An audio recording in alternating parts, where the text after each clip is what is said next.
आत्मा और परमात्मा का मिलन संजोग डे 63। आइए देव शक्तियों का स्मरण करें, उनका ध्यान करें। हृदय रूपी मंदिर में परम पूज्य गुरुदेव वंदे माता जी की, गुरु मंडल की, देव मंडल की अनुपम छवि, आशीर्वाद मुद्रा और उनसे भाव भरी प्रार्थना। हे परम पिता, हे परमेश्वर, ये स्वयं का अध्ययन हमारे भीतर की दिव्यता जगाए, आत्मा का प्रकाश अनंत काल के लिए प्रकाशित हो जाए और हम सभी आपके प्रकाशित दीप बन जाए। आपका ये प्रेम, आपकी ये दिव्य लेखनी, महापुरुषों की वाणी, संतों की वाणी समस्त धरा पर फैल जाए, समस्त ब्रह्मांड में फैल जाए और अनंत काल के लिए सभी के जीवन को प्रकाशित करती जाए। यही भाव प्रार्थना इदम श्री सद्गुरुवे नमः के भाव के साथ आगे का स्वाध्याय पढ़ते हैं।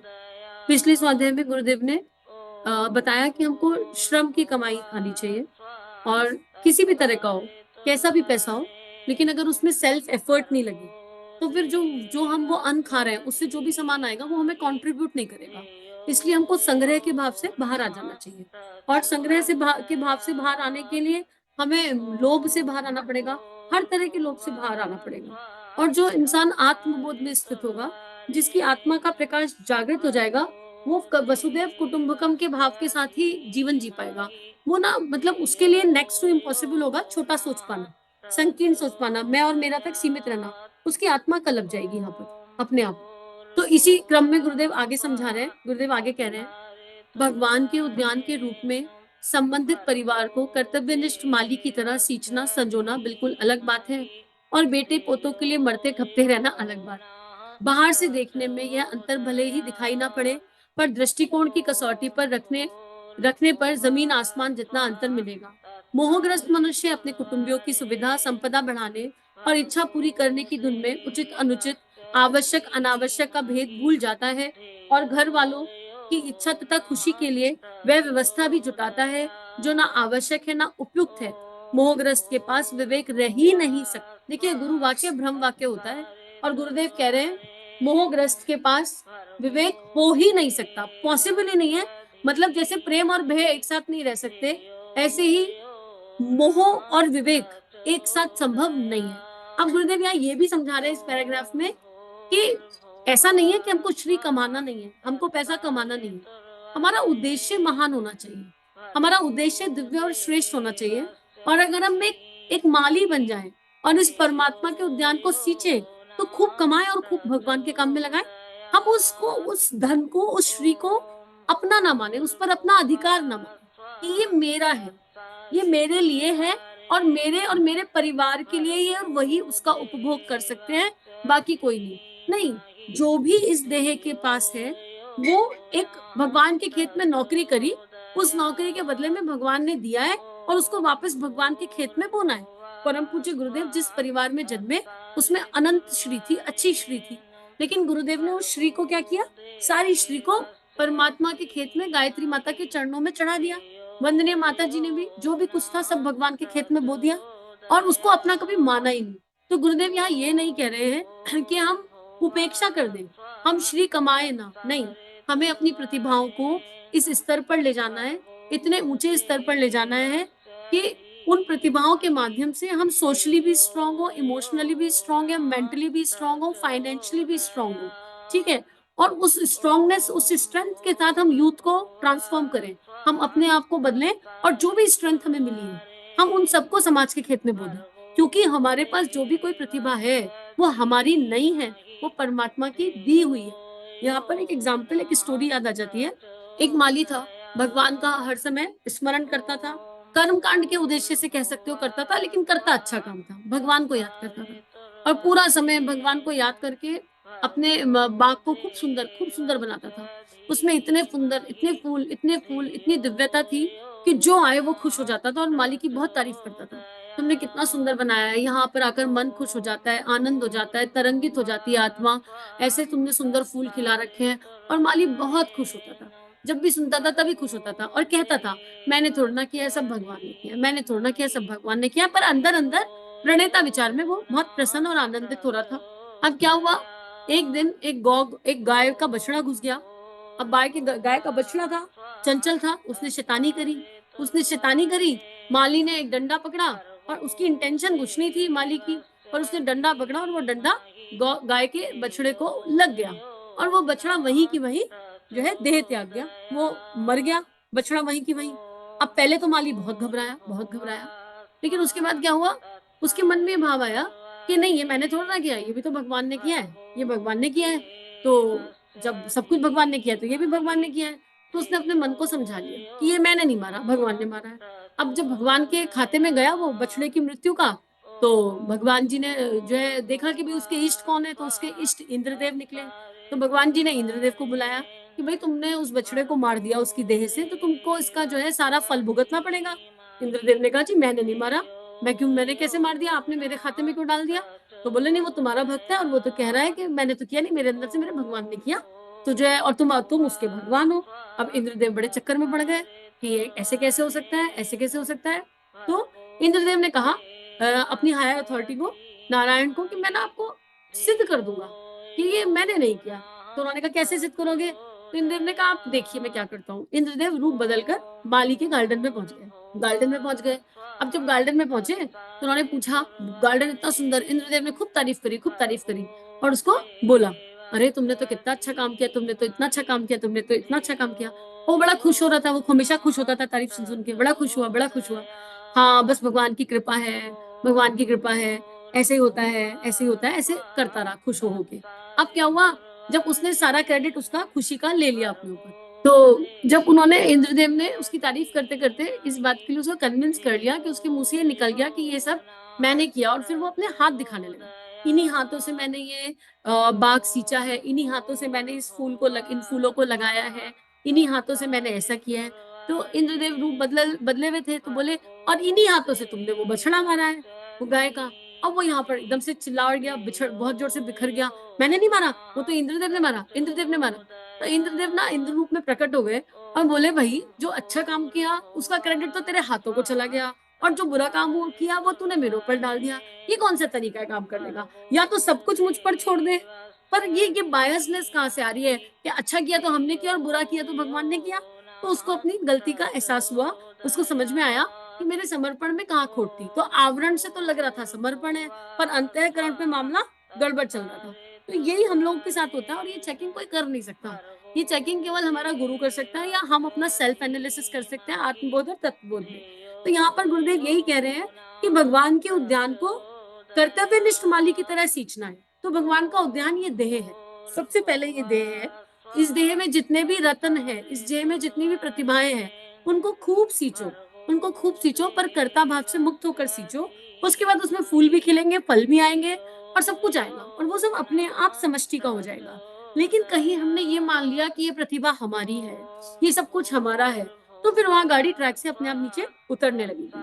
अब गुरुदेव कह रहे हैं कि जिसकी दृष्टि परिष्कृत हो जाती है, परिष्कृत दृष्टि से कुटुंबियों को समुन्नतकारी, संस्कारी, सुविकसित बनाने के कर्तव्य को ही ध्यान में रखकर पारिवारिक विधि व्यवस्था निर्धारित की जा सकती है। उसमें यह नहीं सोचा जाता कि कौन राजी हो रहा है, कौन नाराज हुआ। बड़ी महत्वपूर्ण लाइन है। चतुर्माली अपनी दृष्टि से पौधों को काटता, छांटता, निराता, गोड़ता है, पौधों की मर्जी से नहीं।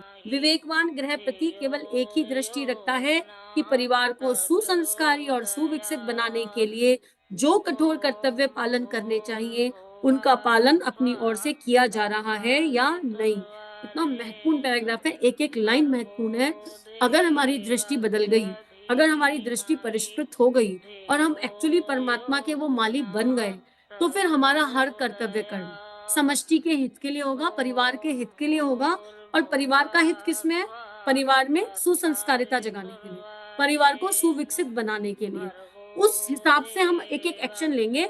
हम वहां पर ये नहीं देखेंगे अब इसमें कोई गुस्सा ना हो जाए, कोई नाराज ना हो जाए। अब मान लो कितनी बार हम लोग जो है सत्संग करते हैं, सेशन करते हैं, जूम मीटिंग के माध्यम से करते हैं। ये जूम मीटिंग सुबह 5 बजे लॉगिन हो जाती है और रात को 10 बजे रहती है। इस पे अलग अलग जो है स्वाध्याय, ध्यान, कुछ कुछ चलता रहता है। अब ये जो स्वाध्याय है ये भी जूम मीटिंग पर हो रहा है। इस समय मेरे साथ 17 साथी जुड़े हुए हैं जो मानसिक रूप से जप कर रहे हैं। अब क्या होता है कई बारी कि कुछ भी नहीं करना है, बस लॉगिन करके रखना है और जो चल रहा है उसको सुनते रहना है। पर इसमें भी कई बार परिवार को ऑब्जेक्शन हो जाता है कि तुमको हर समय कोई काम नहीं है क्या, तुम इसी में घुसे रहते हो जूम में।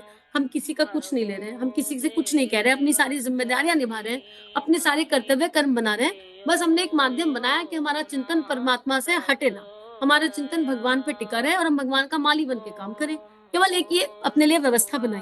लेकिन इस व्यवस्था में भी अगर घर के लोगों को ऑब्जेक्शन है, तो हमको उसको कर्तव्य कर्म की दृष्टि से भगवान का माली बनकर हैंडल करना होगा। हम अगर उसमें, ना तो हम रिबेल एनर्जी पर जा सकते हैं, ना तो हमको घर वालों से झगड़ा करना है यहाँ पर कि नहीं नहीं हम तो ये करेंगे जी, ये मीटिंग ज्वाइन करे बिना कुछ करे बिना हमारा कुछ नहीं हो सकता, हम तो करेंगे ही। लड़ाई झगड़ा करके करी तो क्या फायदा।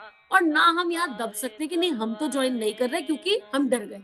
तो ना तो यहाँ बह से काम चलने वाला कि हम बहग्रस्त हो गए और बह के आधार पर हमने ड्रॉप कर दिया, और ना ही यहाँ पर वो बिल्कुल अहंकार रूपी शेर के साथ काम चलने वाला। हमको एक बीच का रास्ता निकालना पड़ेगा, और वो बीच का रास्ता केवल प्रेम की ऊर्जा से निकल सकता है।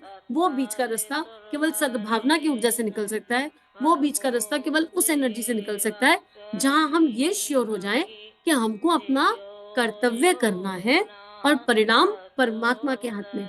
हमको सभी से प्रेम करना है, प्रेम के आधार पर हर मसले को सुलझाना है, और बाकी मान अपमान से परे जाकर हम किसी को फोर्स नहीं कर सकते, हम अपने घर परिवार को फोर्स नहीं कर सकते, लेकिन हम उनके बुरे भले के आधार पर भी निर्णय नहीं ले सकते कि अरे ये काम किया तो इसको बुरा लग जाएगा, उसको बुरा लग जाएगा। वो काम सबके हित का है तो हमको वो करना ही होगा।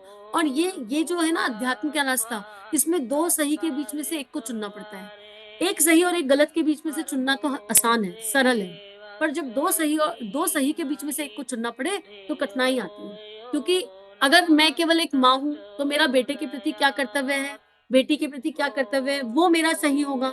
लेकिन मैं केवल एक ही बच्चे की माँ हूँ और एक तरफ मेरे अंदर वो मातृत्व भाव है कि अब मैं 10 बच्चों की माँ हूँ, तो मुझे 10 के हिसाब से चुनना होगा।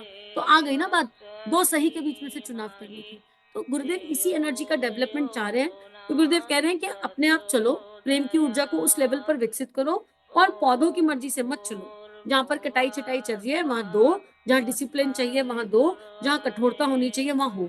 लेकिन ये सब पहले किसके लिए? अपने लिए। हम दूसरों पर नहीं लागू कर सकते पहले, क्योंकि इसके साथ ये ध्यान रखना पड़ेगा, आत्मनिर्माण समाज की सबसे बड़ी सेवा। हम दूसरों को तब कह सकते हैं, उस ऊर्जा से तब बात कर सकते हैं जब हम मान अपमान से परे चले गए, हमको कुछ बुरा भला नहीं लग रहा, हमारा मन हमेशा शांत रहता है, स्थिर रहता है, हमेशा हमेशा बस सबके मंगल का भाव करता है। किसी ने कहना माना तो ठीक, नहीं माना तो ठीक, लेकिन हम करते वही है जो हमारे गुरु ने कहा। हम उसी आधार पर धीरे धीरे चलते रहते हैं। इस यात्रा पर ठाकुर रामकृष्ण परमहंस का स्वाध्याय पढ़ा था एक, वो क्लियर लिखते हैं ठाकुर कि अगर इस यात्रा पर चलते हुए आपको अपने माता पिता की आज्ञा की भी अवहेलना करनी पड़े तो कोई बात नहीं, it is very much okay. अगर आपके माता पिता संसारिक आधार पर आपको रोक टोक लगा रहे हैं और आप भगवान के मार्ग पर चल रहे हो, श्रेष्ठ के मार्ग पर चल रहे हो, तो कई बार आपको उनकी आज्ञा की अवहेलना करनी पड़ेगी, करनी पड़ती है, उसमें कोई प्रॉब्लम नहीं है। और परम पूज्य गुरुदेव ने करी है ना, हमने देखा ना 13 साल की एज से उन्होंने क्या जीवन जिया। स्वामी विवेकानंद ने करी ना, देखा ना। लेकिन और स्वामी विवेकानंद ने तो ये स्टेटमेंट तक दे दिया जब उनकी माँ ने कहा तेरी वजह से तेरी एक बहन ने फांसी लगा ली, तो स्वामी जी कहते हैं हाँ, मेरी उस बहन की फांसी व्यर्थ नहीं जाएगी, मेरी एक बहन के बलिदान के चक्कर में मैं हजारों बहनों की जान बचा पाऊंगी। अब देखिए लेवल, अब देखिए कर्तव्य निष्ठा का लेवल, समाज के प्रति प्रेम का विस्तार देखिए, अपने परिवार से ऊपर उठ गए। क्योंकि अभी कौन सी एनर्जी है, हम ये पैराग्राफ कौन सी एनर्जी पर पढ़ रहे हैं? वसुदैव कुटुंबकम। तो हमें गुरुदेव कहाँ ले जा रहे हैं, ये हमको चिंतन करना है। अब हम देख लें कि हमारा कुटुंब कितना बड़ा है, हम कहाँ पर हैं, ये चेक हमको खुद ही लगाना पड़ेगा। और इसके लिए गुरुदेव ने कई सारे एग्जाम्पल्स ऑलरेडी कोट करवा दिए। सभी की भीतर की उस दिव्य शक्ति को, जिसके माध्यम से स्वाध्याय हो रहा है, सभी के भीतर की उस दिव्य शक्ति को सादर सादर नमन। आप लोग चाहें तो इस जूम मीटिंग में जो चलती है, इस पल तक चल रही है, आगे भी अगर गुरु इच्छा होगी तो चलेगी, उसमें आ सकते हैं। आपका स्वागत है, सुबह 5 बजे के जप में आ सकते हैं, आपका स्वागत है। आप कमेंट बॉक्स में लिख दीजिए, आपको मीटिंग का लिंक शेयर कर दिया जाएगा, डिस्क्रिप्शन बॉक्स में मीटिंग का लिंक डाल दिया जाएगा। सभी को नमन प्रणाम। इदम श्री सद्गुरुवे नमः, इदम श्री सद्गुरुवे नमः। हमारे YouTube चैनल को सब्सक्राइब कीजिए और बेल आइकन पर क्लिक कीजिए ताकि आने वाली सभी वीडियो की नोटिफिकेशन आपको मिलती रहे। आप सभी को बहुत बहुत थैंक यू।